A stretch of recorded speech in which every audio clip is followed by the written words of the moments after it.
Today we are going to discuss about the reproductive system of the male, which we have continued from the last lecture, and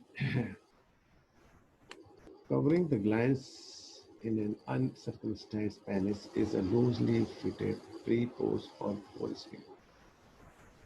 This is an anatomical structure of the male. The root of the penis is the attached portion, proximal portion. It consists of bulb of the penis, the expanded portion of the base of the corpus sponginosum penis, and the crura of the penis. Singular is crus, resembling a leg. The two separated and tapered portion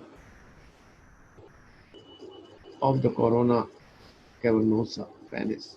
The bulb of the penis is attached to the inferior surface of the deep muscles of the perineum and is enclosed by the bulbosponginosum muscles, a muscles that adds ejaculation. To get it clear, you must go and see the pictures of this area of anatomy in your notes and books, what you have learned last semester, and then you will understand more easily. Each groove of the penis bends laterally away from the bulb of penis to attach to the scale and inferior pubic rami and is surrounded by the ischiocavernous muscles. The weight of the penis is supported by two large ligaments that are continuous with the fascia of penis. The fundiform ligaments arises from the inner part of the linea alba. Suspensory ligaments of the penis arises from the pubic symphysis. This is the front bone.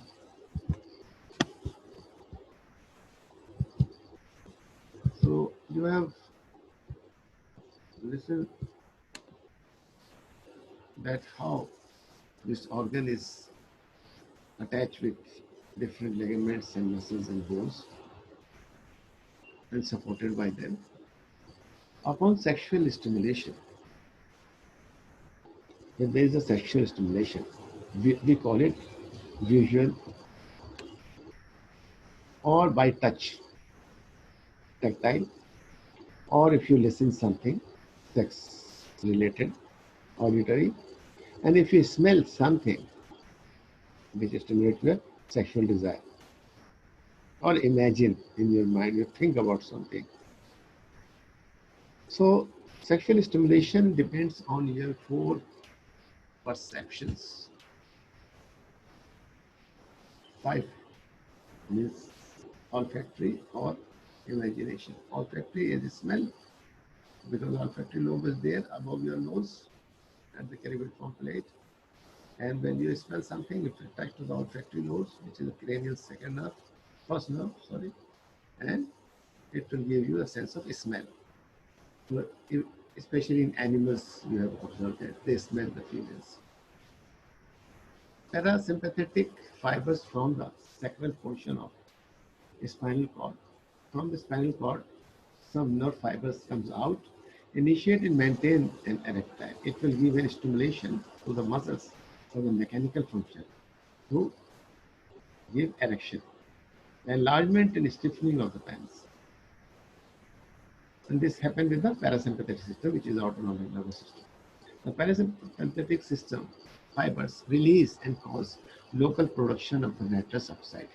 So, due to the stimulation of parasympathetic system, which is autonomic nervous system, causes the release of nitric acid, production of nitric oxide. The nitric oxide causes smooth muscles in the wall of the arterioles supplying erectile tissue to relax. When there is a release of the nitrous oxide, the erectile tissue of the penis will relax, which allows these blood vessels to dilate. So the blood vessels are dilated. This in turn causes a large amount of the blood to enter the erectile tissue of the penis. Nitrous oxide also causes the smooth muscles within the erectile tissues to relax, resulting in widening of the blood sinuses. Means more blood will accumulate. The combination of increased blood flow and widening of the blood sinuses result in an erectile expansion of the blood sinuses, also compress the veins that drain the penis. The blood which is used in the erectile situation, then these deoxygenated blood will drain out from the veins of this area. The slowing of the blood outflow helps to maintain the erection.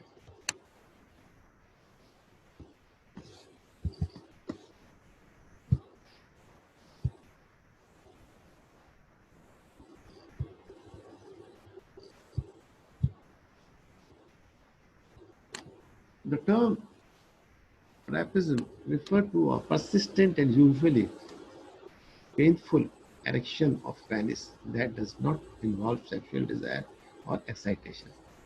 In some people, in some persons, there is a continuous pain in the penis, and we call it priapism. Referred to the persistent and usually painful erection at the time of erection, they get pain of the penis. That does not involve sexual desire or excitation. Means without excitation, without desire. If there is erection of the penis, then there is a pain. The condition may last up to several hours and is accompanied by pain and tenderness. It results from the abnormalities of the blood vessels and nerves. This is due to the abnormality of the blood, means flowing blood which is coming to the penis, that is oxygenated, and which is going out of the penis, which is deoxygenated blood. As well as there is a defect in the nerve. Usually in response to medication used to produce erectile in male who otherwise cannot attain them. Means if there is a loss of libido or sexual desire is lost or the problem in the erection, then there are certain medicines available in the market and they use it. And with that, the circulation will disturb and cause the pain during erection. Other causes include a spinal cord disorder, if there is a defect in the spinal cord, leukemia, blood cancer, sickle cell any diseases, and means the shape of the RBCs has been changed, is sickly, or the pelvic tumor, if there is a tumor in the pelvis. Ejaculation to throw out the powerful release of the semen from the urethra to exterior. The sperms will come out with in a liquid which is known as semen released from the prostate, and it will throw out with full pressure. Is a sympathetic reflex coordinated by the lumbar portion of the spinal cord. This ejection or ejaculation, the coming out of the sperms with semen, is due to the sympathetic reflexes, which is the autonomic nervous system, and which have a supply from the lumbar portion of the spinal cord. As part of the reflex, the smooth muscles, sphincters, at the base of the urinary bladder closes, preventing urine from being expelled during ejaculation. So sympathetic system, what it do? It closes the sphincter of the urinary bladder, so urine cannot come with sperms. Otherwise, it will come mix and it will enter into the female, and that causes an infection. Closes, preventing urine from being expelled during ejaculation and semen from the entering the urinary bladder. So semen will not go into the urinary bladder, or sperms will not go into the urinary bladder, or urine cannot come in the urethra. Even before ejaculation occurs, peristaltic contraction in the epididymis, ductus vas deferens, seminal vesicles, ejaculated duct, and prostate propel semen into the penile portion of the urethra, spongy urethra. So before the ejaculation, there started peristalsis, means movement like a snake, and that peristalsis and contraction will started in epididymis, vas deferens, seminal vesicle, and ejaculated duct. as well as prostate propel semen. This semen comes out of the due to this peristalsis from the prostate into the penile portion, into the penis and urethra. Typically, this leads to emission and discharge of a small volume of the semen before ejaculation. So it's a natural phenomenon. Before coming, complete ejaculation, before ejaculation, the secretion, which is a viscous secretion, sticky secretion, comes out from the orifice of the penis on the glans, and it will give a lubrication to the male organ. So semen before ejaculation comes out. Emission may also occur during sleep, nocturnal emission. Sometimes it is happened without anything. While sleeping, this liquid semen comes out from the prostate, goes up urethra into the penis, and it will discharge in the dress we wear during night. The musculature of the penis, bulbospongionosum, ischiocavernosum, and superficial transverse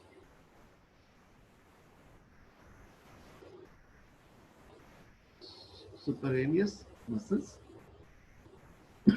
which is supplied by the pudendal nerve, and contraction at ejaculation. It will happen in the ejaculation pudendal nerve, which give a nervous supply, sensory and motor. Motor supply will causes peristalsis and contraction.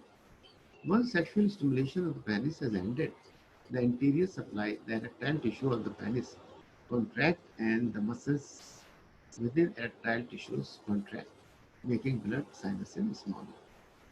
This relieves pressure on the veins supplying the penis and allow the blood to drain from them. Consequently, the penis returns to its flaccid, relaxed state. So now erection will reduce into the contraction.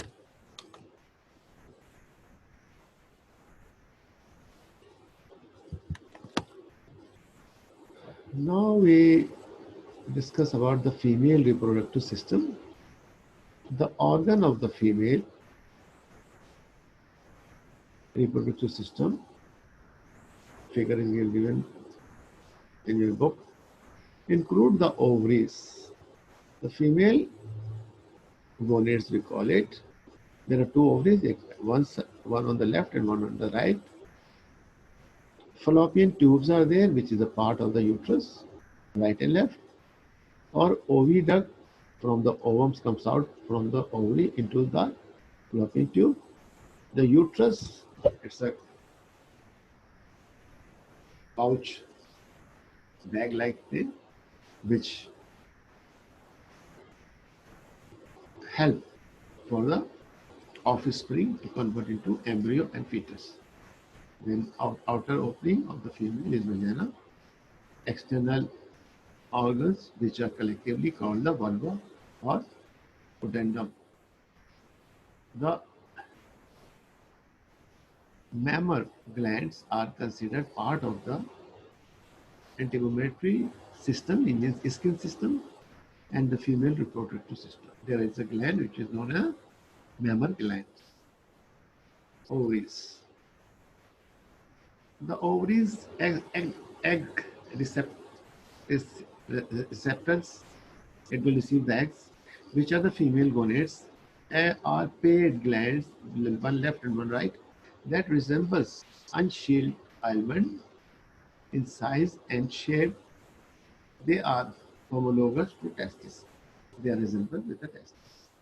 Here, homologous means that the two organs have the same embryonic origin. Means they produce from the same embryonic origin. And we know what is the embryonic origin, which is ectoderm, endoderm, and mesoderm. Ovaries produce gametes, secondary oocytes that develop into the mature ova after fertilization. The ovaries produce what? Gametes, ova, secondary oocytes that develop into mature ova, egg. After fertilization, and hormones include the progesterone and estrogen the female sex hormone. Inhibin and relaxin are also present.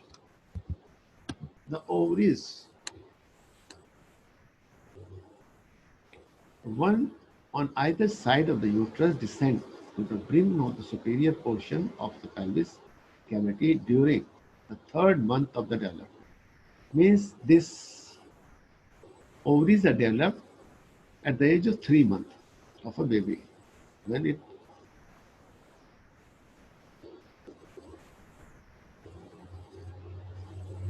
third month in the mother uterus, when the embryo is only 3 months. A series of ligaments hold there in position. The broad ligament of the uterus, actually uterus is like a, जिसे सुराई कहते हैं उस शक्ल की. So this is inverted. सुराई उल्टी कर दिया, यानी पेंदा ऊपर ले आए और मुंह नीचे की तरफ ले जाए. So what happened? A broad ligament of the uterus, see also, which is itself part of the parietal peritoneum. It comes from the parietal peritoneum. These are the ropes which hold that. उल्टी सुराई को पकड़ के रखते हैं. ये नीचे ना गिर जाए. गिर जाए तो क्या होता है? We call it prolapse. Uterus का prolapse कहलाता है. Part of the partial peritoneum, which is a part of the peritoneum. Peritoneum is a membrane which covers all the abdominal organs, attached to the ovaries by a double layer fold of perineum called the mesovarium. The ovaries ligament anchor, मतलब लटकाते हैं. The ovaries ligament anchor the ovaries to the uterus, and the suspensory ligaments attach them to the pelvic wall. Each ovary contains a hilum,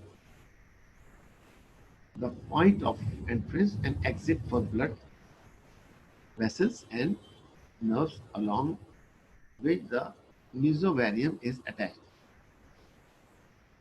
Histology of the ovary. Each ovary consists of the following parts: the germinal epithelium. Germen means German sporus or the bud is a layer of the simple epithelium, locovidal or squamous, that covers the surface of the ovary. We now know that the term germinal epithelium in human is not accurate because it does not give rise to ovary. The name came about because at one time people believed that it did.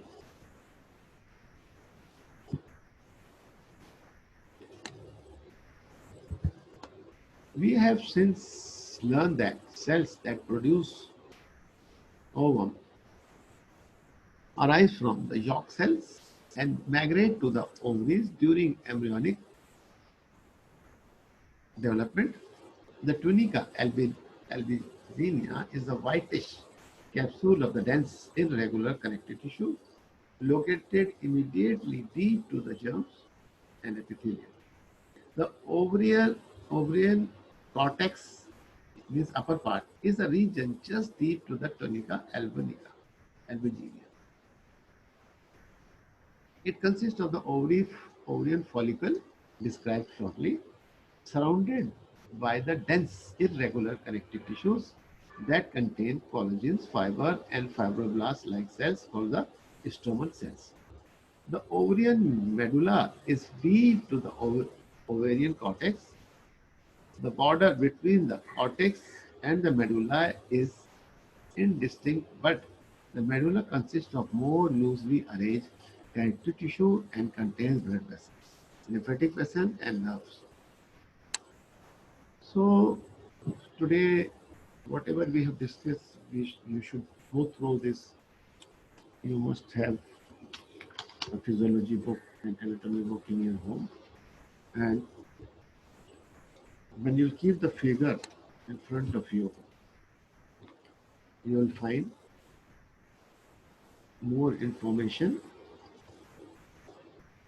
and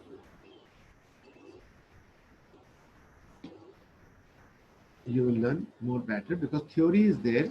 I have not put those figures in the slides because when I try to send it, load it on the YouTube, the file is very heavy and it will be a problem for me. Right? So try to go through the book. If you have any query, you can call me. We have a discussion on WhatsApp, right? So because you people are busy in your labs, that's why I am just recording these slides. If you have any query, you can ask anytime. Thank you very much. So I have to stop over here.